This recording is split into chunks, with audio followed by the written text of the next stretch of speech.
Pittsburgh has elected a new mayor, Corey O'Connor, carrying on his father's legacy in more ways than one. How he's honoring his past while looking ahead to the future of the city. Plus, devastating video out of Kentucky while trying to take off from an airport in Louisville. A plane caught fire, crashed, and then exploded, killing at least 9 people. Emergency responders in East Liberty working to tackle a house fire that sent 1 person to the hospital. I'm breaking down the new lung cancer report, which shows a silent killer in many of our neighbors' homes. Coming up, how to keep your family safe. Pittsburgh's Action News 4 at noon starts now. The lead up to a new era in the city of Pittsburgh. Mayor-elect Corey O'Connor out in the streets of the Steel City, thanking voters for helping him secure victory last night. O'Connor mirroring his father, the late Bob O'Connor, who did the same when he was elected mayor 2 decades ago. When inaugurated in January, the 41-year-old Democrat will become Pittsburgh's 62nd mayor. Corey O'Connor defeated Republican Tony Moreno with nearly 90% of the vote. Pittsburgh's Action News 4 reporter Lily Coleman catching up with O'Connor this morning. If this scene behind me looks familiar, that's because you likely have seen it before. Corey O'Connor standing on the street to say thank you to the Pittsburgh voters, just like his dad did 20 years ago. Usually honking horns don't lead to smiling faces. But the rules are different on the day after Election Day in Squirrel Hill. I think it's just it's a way to honor his memory, but also it's a great way to thank people because we wouldn't be here without the people of Pittsburgh. Corey O'Connor honoring the past while looking ahead to the future as he becomes the 62nd mayor in the city of Pittsburgh. It's, of course, a job his father, the late Bob O'Connor, held more than 2 decades ago. Was it ever on my radar? I think growing up in it, you saw it and you saw how you can help people. That legacy not lost on anyone, including the next generation of O'Connors. So they say thank you, a simple gesture with big meaning. A family tradition started by Dad. A lot of emotions, I think. I mean, my brother's here, but I think it's a good thing to do. You know, we bringing the kids out, and he's actually named after my dad. So my dad's middle name was Emmett. So I think having the whole family here is just something that we like to do. Because for the O'Connors, it's a family affair. Corey says growing up, his mom and dad shared the importance of loving your family and your neighbor. And that's a lesson he's hoping to bring to City Hall. I think it's a Pittsburgh family that welcomes everybody, and I think that's something that I've always carried with me. Covering Allegheny County and Squirrel Hill, Lily Coleman, Pittsburgh's Action News 4. Corey O'Connor, you do us right. Good luck. This is what you were trying to get to, and you're here now. Use all those tools that are before you to make this city better, bring our police officers back to pride, and treat people with dignity and respect. Republican Tony Moreno with a message for O'Connor. He has conceded the race. This was the second time Moreno ran for mayor in the general election and did not win the seat. Turning to a state race now, these 3 justices, all Democrats, will retain their seats on the state Supreme Court for a 3rd term. Justices Dougherty and Wecht will serve another 10 years, and Justice Donahue will serve until 2027 when she reaches the mandatory retirement age of 75. We do have our full election coverage and results from all of the races in Western Pennsylvania on our website for you. That is WTAE.com. You can also check our mobile app. All right, at 12:02, getting you a check of your certified most accurate forecast on this Wednesday. It's nice through the action cam shot. We have some sunshine peeking through and blue skies. We do have some gusty winds, though, Brian, and a chance for a rain, at least in some spots later this evening. Yeah, a couple of isolated showers will pass through later on today. Not going to be heavy or long duration, be very quick moving, but you'll likely run into a rain shower at some point later on today. But the wind is the primary story. Wind gusts could make it 40 miles per hour. In fact, the city has already gusted to at least 36 officially at the airport. Friday is our first of 2 impact days coming as we head into the weekend. We're watching again for rain and wind late in the day, except the rain on Friday will be more widespread and heavier than what we will see today. And then Monday, our transition into snowflakes. Sunday is an impact day for rain showers late, and then we'll transition to some colder air as we head into your Monday. So 64 is where we will finish today. It's a fantastic afternoon. 53 for us tomorrow, 62 on Friday. Again, that is our impact day. will be windy with rain showers late before we dry out as we head into your Saturday. Action cam shows the high clouds for now. Winds are southwest at 18, gusting to 29. 61 is the current temperature at Pittsburgh International. Wind gusts again could make it to 40 miles per hour, especially in the Laurels, before a rain chance later on today. I'll time that out for your FeatureCast and look forward to our impact days. That's ahead with your complete 4-day plus 4 more. Thank you, Brian. At least 9 people are dead after this catastrophic plane crash in Louisville, Kentucky. The UPS plane catching fire, going off the runway, crashing, and then exploding into a massive fireball.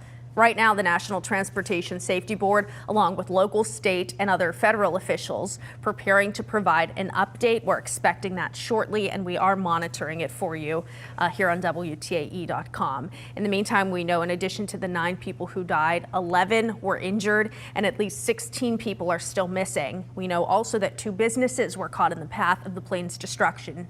The airport reopened this morning as the FAA and the NTSB investigate what exactly went wrong. This is a tragedy for the victims that we've lost. It's a horrible event for everyone that's part of the UPS family and our entire city.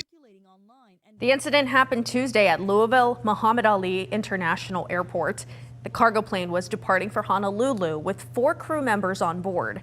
Officials initially put a shelter-in-place order for about a 5-mile radius. Kentucky's governor giving some perspective of an even bigger tragedy that was averted. Let me tell you, this plane barely missed a restaurant bar. It was very close to a very large Ford plant with hundreds, if not 1,000 plus workers. It was very close to our convention center that's having a big livestock show that people were arriving for. So really tough, but recognize it could be worse.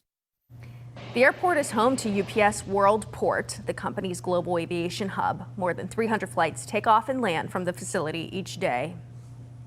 Again, officials in Louisville are giving an update soon. We're going to let you know if they have any significant developments during our newscast. And of course, you can always look for the latest on Pittsburgh's Action News 4 starting at 4 o'clock.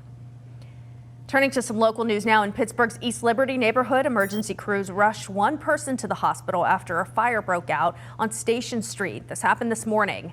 You can see the damage to the side of a home as well as on the 2nd floor. It appears to be 2 townhomes with several attached to each other. There's no word if the damage spread to multiple homes. We are following this serious accident on Route 30 in Westmoreland County. This happened last night in the eastbound lanes in southwest Greensburg Borough. County dispatchers tell us 2 people were ejected from the car. 1 of them is in critical condition. We're working to learn what caused the accident, and we'll keep you updated as we find out these details as well. A Pennsylvania man is accused of threatening to kill a member of Congress in Washington, D.C. Capitol Police arrested Richard Griffin yesterday before he could go through security at the Russell Senate office building near the U.S. Capitol. We don't know who Griffin was allegedly threatening, but Capitol Police say he has a history of emailing congressional offices. At 12:07, we turn to For Your Health coverage this afternoon. An alarming new health report from the American Lung Association. Pittsburgh's Action News 4 reporter Ava Rash is on the North Shore breaking down this report and pinpointing where Pennsylvania is struggling. With lung cancer being the leading cause of cancer deaths here in the Keystone State, the American Lung Association is highlighting what can be done to end this disease. It's a disease that takes the lives of more than 350 Americans daily. And while Pennsylvania is ranked in the top 10 for survival rates, we're lagging behind in other areas. There's a high amount of limestone here in Pennsylvania, and that causes an increase in the amount of radon that is going to seep into buildings. In this year's American Lung Association State of Lung Cancer report, it shows PA is struggling with a silent killer. That's radon exposure. The state is ranked 39 out of 51 in the U.S. for percent of radon results equal or higher than EPA recommended levels. Elizabeth Hensel with the American Lung Association says you need to get your home tested once every 10 years or so to see if levels have increased. If so, you need to do remediation. Remediation, a lot of people are very fearful of that. It doesn't have to be a very expensive undertaking, and it's so much better than dying silently of lung cancer from radon. The state also struggling with reducing smoking rates. It's a lot more people that are smoking than you would think. Hensel says part of the reasoning behind this is younger people are vaping. She explained educating the youth on the dangers of it is key. A lot of people believe that vaping is a step down from smoking cigarettes. It is just as dangerous, if not more dangerous. Her number one piece of advice: check with your doctor to see if you can get an early detection screening for lung cancer.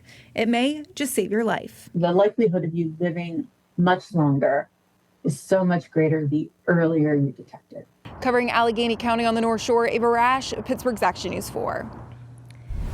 Neighbors in Clairton have probably already heard them. U.S. Steel is testing its emergency system at the Clairton plant. That means some sirens, lights, and loudspeakers going, and people in those parts of the Mon Valley have been dealing with it through the morning. It started around 8 o'clock, and it started with a simulated emergency and evacuation. We are told these tests could last until about 4 o'clock this afternoon. In the meantime, one Beaver County community will lose its volunteer fire services at the end of this year because firefighters are aging out. The Big Beaver Volunteer Fire Company sent a letter to Borough Council. Fire Chief Matthew Straub tells us they first went to council with money and staffing concerns back in 2019. Last month, council voted no to provide paid staffing. They did, however, vote to create and post a job for a fire administrator. We don't have the manpower. Our volunteers are aging out. It's literally a manpower issue, and you're not going to fix that with one person. Straub tells us there hasn't been any direct communication between the fire company and the borough. The department plans to meet again soon to discuss the next steps. Drugs at an elementary school. A young student taken to the hospital after they ate an unidentified edible gummy. School officials say another student brought it to school. That's how that one student got their hands on it. The East Allegheny School District says this happened at Logan Elementary. They say these edibles were given and eaten by a few kids. Local police and the students' parents have been notified. In Pittsburgh's Brookline neighborhood, police are reporting another string of car break-ins involving Hyundais and Kias. They say thieves are taking advantage of a security fault in some older models. Over the weekend, owners reported 8 break-ins and attempts in Brookline alone, even though their vehicles have anti-theft software. Police say this is important to always lock your cars, put them in park them in well-lit areas or in view of home security systems. Also, good idea to use a steering wheel lock. The federal government shutdown officially, one for the history books. Why the record-setting shutdown will continue at least for another day.